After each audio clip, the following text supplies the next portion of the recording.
Elhamdülillahi Rabbil alemin ve salatu ve selamu ala seyyidil murselin seyyidina Muhammedin ve ala alihi ve sahbihi ecma'in. Sevgili izleyiciler, Tartil ile Kur'an programıyla tekrar karşınızdayız. Harflerin mahreçlerini ve sıfatlarını işlemeye devam ediyoruz. En son dal harfini işlemiştik. Bugün kardeşlerimizle birlikte dal harfini işlemeye çalışacağız inşallah. Dal harfi mahreci dil ucu ve ön dişlerin uçlarından çıkarılır. Evet, tecvid alimleri böyle söylemişler. Dil ucu ve ön dişlerin uçlarından çıkarılır. Bu harf okunurken dil dişlerin arasından hafifçe dışarıya çıkarılır. Türkçe'de karşılığı yoktur. İnce ve yumuşak bir harftir. Evet, bu zal harfinin mahrecidir. Mahrecinin tarifi şöyle yapılmış. Tecvid alimleri zal harfinin mahrecini böyle yapmışlar. Dil ucu ve ön dişlerin uçlarından çıkarılır. Dil dişlerin arasından hafifçe dışarıya çıkarılır. Bu şekilde telaffuz edilir. İnce ve yumuşak bir harftir. Türkçe'de karşılığı yoktur. Sıfatlarına gelince cehr, rihvet, istifal, infitah ve tarkik sıfatları vardır zal harfinin. Evet, tekrar ediyorum. Cehr, rihvet, istifal, infitah ve tarkik sıfatları.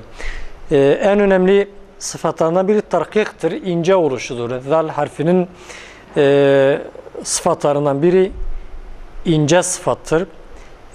Diğeri infitahtır. İnfitah, biz demiştik, ittibakın zıddıdır. İttibak, dilin üst damağa tamamen yapışmasıdır. Üst damağı kaplayacak şekilde dilin üst damağa bitişmesidir. Bu da ta, va ve sad ile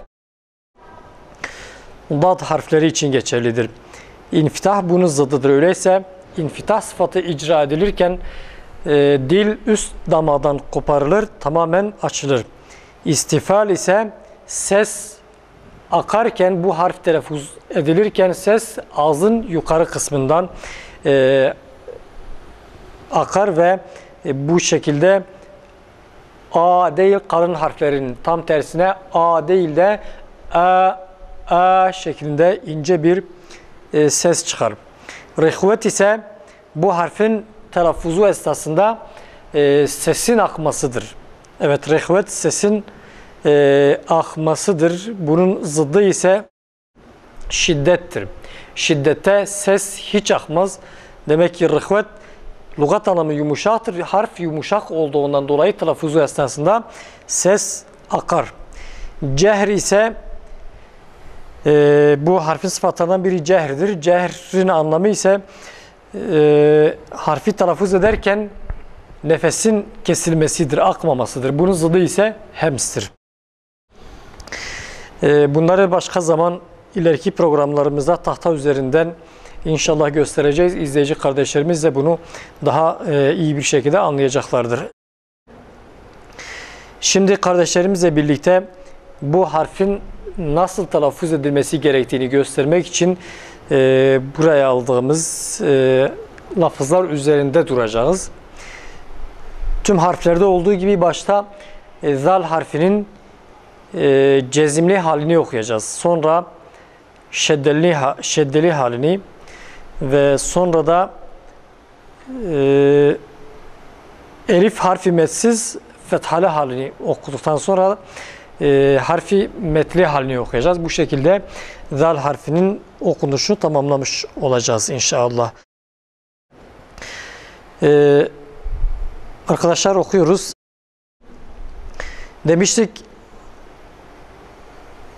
ses akar cezimli halinde, nefes ise akmaz. Dikkat edeceğimiz en önemli hususlardan biri zal harfinin cezimli halinde kalkale yapılmamasıdır. İnsanlar farkında olmadan kalkale yaparlar. Oysa kalkale harfleri biliyoruz 5 tanedir. Bu 5 tane harf dışında hiçbir harf kalkale yapılarak okunmaz.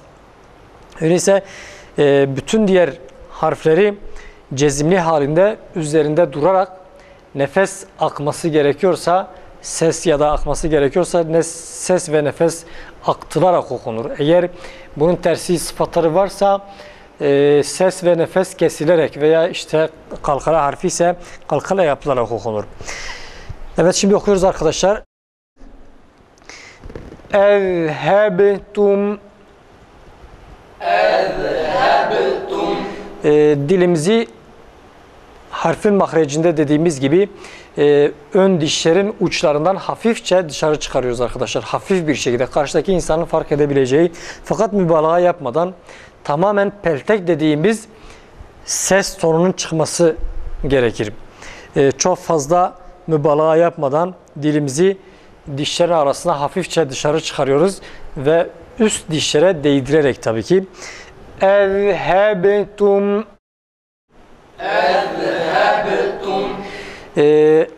Burada sesin nasıl akması gerektiğini söyleyelim. Ondan sonra nefes nasıl kesiliyor. Bu kelimede zalın üstünde kalkale yapmadan okuyacağımıza göre ezhebtum, önemli husus şudur. Şu şekilde doğru okuyabiliriz. Zal harfi cezimli halinde okunurken ses kesilmez. Ses akar, nefes akmıyor. Yani durmuyoruz. Ondan sonra kalkale sesine benzer bir ses de çıkarmıyoruz. Mesela şu şekilde ezhebetum, ezhebetum şeklinde okuduğumuz zaman zalı da ba gibi kalkale yapmış oluruz. Halbuki ba kalkale harfi, zal ise kalkale harfi değildir. Öyleyse zal telaffuz edilirken ses akar, cezmi okunurken o anda zal okunur. Ses kesilmez diğer harflerde olduğu gibi. Dolayısıyla bu şekilde doğru okumuş olur zal harfini. Tekrar ediyoruz. Ezhebtum. Ezhebtum. Ba'da tam kalkale, zalde ise sesi akıtıyoruz arkadaşlar. Kalkale yapmıyoruz. Ezhebtum. Ezhebtum. Tekrar. Ezhebtum. Zalde acele etmiyoruz arkadaşlar. Ezhebtum. Ezhebtum. Tekrar. Ezhebtum. Dilimizi zal harfinin üzerinden kaldırırken ıs sesinin çıkmaması gerekir. El ve şeklinde bir telaffuzun olmaması gerekir. Yanlıştır. Ezhebtum. Ezhebtum. Güzel, tekrar. Ezhebtum. Tekrar. Ezhebtum. Yalnız acele etmiyoruz. Zal harfini çabuk okuyup geçmiyoruz. Üzerinde duruyoruz. Nefes, ses akacak. Yalnız mübalağa yapmadan. Benim okuyuşuma dikkat edin. Vezkur. Vezkur. Tekrar. Vezkur. Dilimizi çıkarıyoruz yalnız. Eyüp dilini çıkar. Seyfullah dilini çıkar. Tekrar. Vezkur. Tekrar. Vezkur. Geçiyoruz. İttehaztum. İttehaztum. Güzel, tekrar. İttehaztum. Geçiyoruz. İzkâle. İzkâle. Kafta çok mübalağa yapmayalım. Biraz ka şeklinde ses çıkmasın. İzkâle. İzkâle. Tekrar. İzkâle. Arkadaşlar mübalağa yapmak, kaf biraz düzgün çıkmıyor. İzteezzene. İzteezzene. Tekrar tam peltek çıksın, tekrar. İzteezzene. İzteezzene. İzteezzene. Tekrar. İzteezzene. Geçiyoruz. Mezmumen. Mezmumen. Tekrar. Mezmumen. Fenebeztuha. Fenebeztuha. Tekrar. Fenebeztuha. Yalnız zalde biraz duraksama gibi bir yani ağır okuyalım, hızlı geçmeyelim. Kalkale gibi olmasın arkadaşlar. Tekrar edelim bu kelimeyi. Fenebeztuha. Fenebeztuha. Tekrar. Fenebeztuha. Geçiyoruz. Ve la tubezzir tebzira. Ve la tubezzir tebzira. Tekrar. وَلَا تُبَذِّرْ تَبْذِيرًا. Birinci ra incedir arkadaşlar. وَلَا تُبَذِّرْ تَبْذِيرًا. وَلَا تُبَذِّرْ تَبْذِيرًا. Tekrar. وَلَا تُبَذِّرْ تَبْذِيرًا. Şeddeli olan zalleri okuyoruz şu an değil. Lezzetin. Lezzetin. Tekrar. Lezzetin. Ses akmalıdır değil mi? Yuazzibuhum. Yuazzibuhum. Tekrar. Yuazzibuhum. Geçiyoruz. Feezzene muezzinun. فَأَذَّنَ مُؤَذِّنٌ. Peltek biraz net çıkmıyor arkadaşlar. Ses tonu, pelteğin ses tonu net çıkmıyor. فَأَذَّنَ مُؤَذِّنٌ. فَأَذَّنَ مُؤَذِّنٌ. Pelteği çıkarırken dilimizi fazla bastırmıyoruz yalnız. Fazla bastırdığımız zaman pelteğin sesi doğru çıkmaz, güzel çıkmaz. لِلذَّاكِرِينَ. لِلذَّاكِرِينَ. Tekrar. لِلذَّاكِرِينَ. İzzeHebe. İzzeHebe. Tekrar. İzzeHebe. Burada iki kelime var. İki tane zal ard arda gelmiş. Bunların birincisi cezimli, ikincisi harekelidir. Bu gibi durumlarda idgam yapıyoruz. Birinci zalı ikinci zaldan ayırmıyoruz. Şu şekil İzzehebe demiyoruz. İzzehebe değil. Bu iki kelimede. İz bir, zehebe de ikinci kelime. Fakat biz idgam yaparak okuyoruz. İzzehebe. İzzehebe. Tekrar. İzzehebe. Tekrar. İzzehebe. Geçiyoruz. Ve ezzin. Ve ezzin. Tekrar. Ve ezzin. Dilimizi çok fazla çıkarmayalım yalnız. Dikkat edelim. Zâlike zikra. Zâlike zikra. Tekrar. Zâlike zikra. Kafta önce ses kesiyor, sonra okuyoruz arkadaşlar. Dikkat edelim. Lizzâkirin. Lizzâkirin. Tekrar. Lizzâkirin. Zâlike zikra lizzâkirin. Zâlike zikra lizzâkirin. Tekrar okuyalım. Zâlike zikra lizzâkirin. Ellezîne izâ zukkirû. Ellezîne izâ zukkirû. Şu ayetleri yazmamızın, okumamızın sebebi ard arda gelen pelteklerde bütün peltekleri doğru okumaktır. Yani bir peltekten diğer pelteğe geçerken zorlanabiliriz. Özellikle birbirinden farklı peltekler geldiği zaman. Mesela lizzekeri mislu hazzil unseyeyn ayetinde başta zal, sa ve za peltek harfi hepsi ard arda gelmiş. Buna göre hepsini düzgün doğru okumak lazım. Dilimizin daha rahat alışması için bu ayetleri seçmişiz. Zira her bir ayette 3 tane peltek ard arda gelmiş. وَكَذَٰلِكَ أَخْذُ رَبِّكَ وَكَذَٰلِكَ أَخْذُ رَبِّكَ وَكَذَٰلِكَ أَخْذُ رَبِّكَ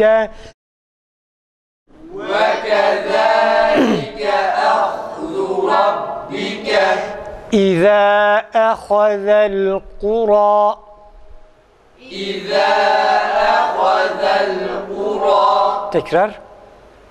إِذَا أَخَذَ الْقُرَىٰ Tekrar. إِذَا أَخَذَ الْقُرَىٰ Bu ayette de mesela bir ayet 4 tane peltek harf ard arda gelmiş. Geçiyoruz. Sadece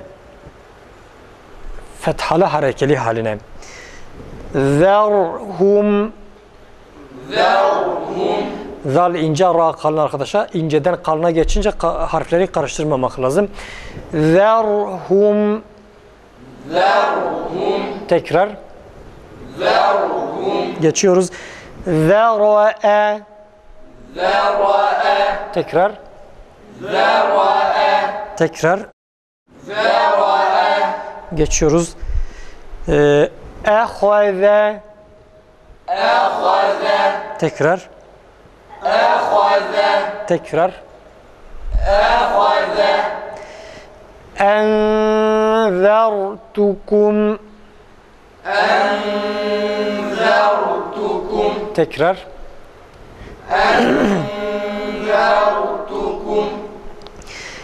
Azabun azim. Tekrar za tam kalın. Za ile peltek zal harfinin sesleri birbirinden tamamen farklı çıksın. Azabun azim.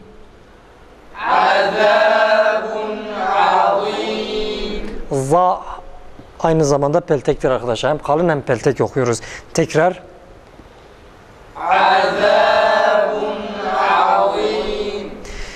Şimdi elif harfi medli halini okuyacağız. Elif harfi medli hali zal harfi ince ve istifal sıfatları olduğundan dolayı a değil de a şekilde ince bir ses sonuyla çıkarılır. Buna dikkat ediyoruz. Bizim insanlar genelde za şeklinde çıkarırlar. Za değil, la şeklinde biraz daha e'ye yakın bir ses sonuyla çıkarılması gerekir. Okuyoruz arkadaşlar. Ve ezanun. Tekrar. Buna göre demek ki yanlış telaffuz nasıldır? Ve ezanun yanlış, ve ezanun yanlış, ve ezanun doğrusu bu şekilde. Azanihim.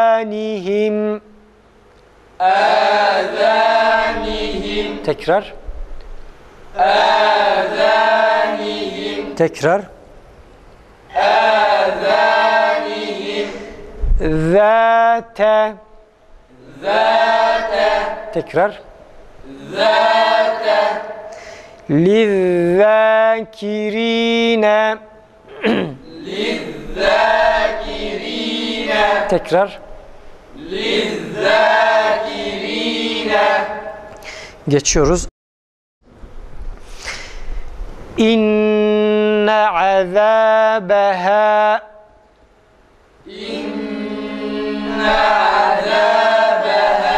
Tekrar.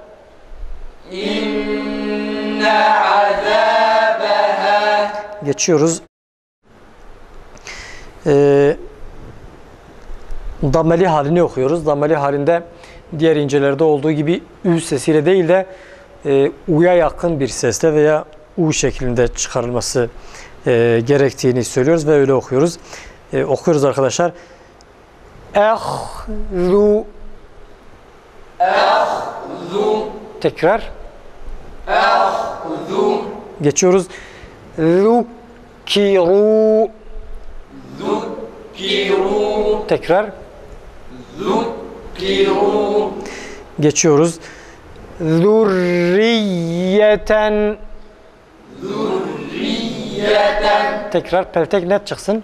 ذرية لَذُو مَغْفِرَةٍ لذو مغفرة Mağ değil arkadaşlar. Mim ince, gayn kalın. لَذُو mağ desek mimi de kalın okumuş oluruz. Bu yanlıştır. Mim ince de gayn kalın. لَذُو مَغْفِرَةٍ لذو مغفرة Tekrar ra kalın. لذو مغفرة ذُبَابًا ذبابا Tekrar ذبابا geçiyoruz. لِلَّذ۪ينَ للذين Tekrar. للذين Esrelerde de i sesi çıkarılması gerekir arkadaşlar. I sesi olmaz. Onun için o kelimeyi de bu şekilde okuduk. Zenubi ذنوب Tekrar. ذنوب Tekrar. ذنوب Evet. Fethalı halinde aslında biraz daha dile kolaydır. Özellikle esreli halinde i sesiyle fazla tabi mübalağa yapmadan i sesiyle çıkması gerekir. Dammeli halinde ise u sesi, kesinlikle ü sesiyle çıkarılmaz. Araplar bu şekilde okumazlar Kur'an-ı Kerim. Araplar derken biz genel olarak Arap halkını kastetmiyoruz. Arap alimler bu şekilde okurlar ve bu şekilde okunması gerektiğini söylemişler. Belki ü ile u arasında demek de biraz daha farklıdır. Fakat ü sesiyle çıkarılır demek doğru değildir. Onun için kesinlikle bu ince harflerin ü sesiyle okunmaması gerekir. Doğru değildir. Biz buna dikkat edeceğiz. Yani insanlar sonuçta alim dahi olsa bazı alimler bazı içtihatlarda yanılabilirler, hata edebilirler. Mesela Türkiye'de gördüğümüz bazı tecvid kitaplarında kalın harflerin 9 tane olduğu geçiyor. Bu tecvid kitaplarına geçer. Yani bu tecvid kitaplarını yazan insanlar da büyük ihtimalle uzman insanlardır. Fakat sonuçta bu Türkiye'de bir yerde öyle söylenmiş ve bu şekilde yayılmış. Artık öyle de devam edip gidiyor maalesef. Oysa kalın harfler kesinlikle 7 tanedir. Hiçbir tecvid veya kıraat ile ilgili kitapta bu kalın harflerin 7 tane olduğu geçmez, yazmaz. Bunları kalın kabul ettiğimiz takdirde ayn ile ha, Türkiye'deki bazı tecvid kitaplarında ha ve ayn harflerinin de kalın olduğu söylenir. Bu da doğru değildir. Fakat biz garipsemiyoruz. Öyle şeyler normaldir. Bir insan yanlış yapabilir, hata yapabilir. Önemli olan hatada ısrar etmemektir. Bunun gibi bazı ince şeylere dikkat etmek gerekir. Fakat ü sesiyle okunduğu zaman da manaca hiçbir sakıncası yoktur. Zerre kadar bir sakıncası yoktur. Ü sesiyle çıkarılması gereken çıkarması gerekir diyen insanlara da söyleyeceğimiz bir şey yoktur. Zira dediğim gibi Kur'an'ın manaca Kur'an'ın okuyuşuna herhangi bir zararı yoktur. Fakat biz bu harflerin bir 5-10 tanesini ü sesiyle okuduğumuz zaman insan fark ediyor ki hakikaten bu okuyuş Kur'an'ın ruhuna uygun değildir. Yani insan fazla zevk almıyor. Bunun Arap şivesine, yani Arap dilinin telaffuzuna uygun olmadığı açıktır yani. Evet, bugün de programımızın sonuna geldik sevgili izleyiciler. Başka bir programda buluşmak dileğiyle hepinizi Yüce Allah'a emanet ediyoruz. Esselamu Aleyküm ve Rahmetullahi ve Berekatuhu.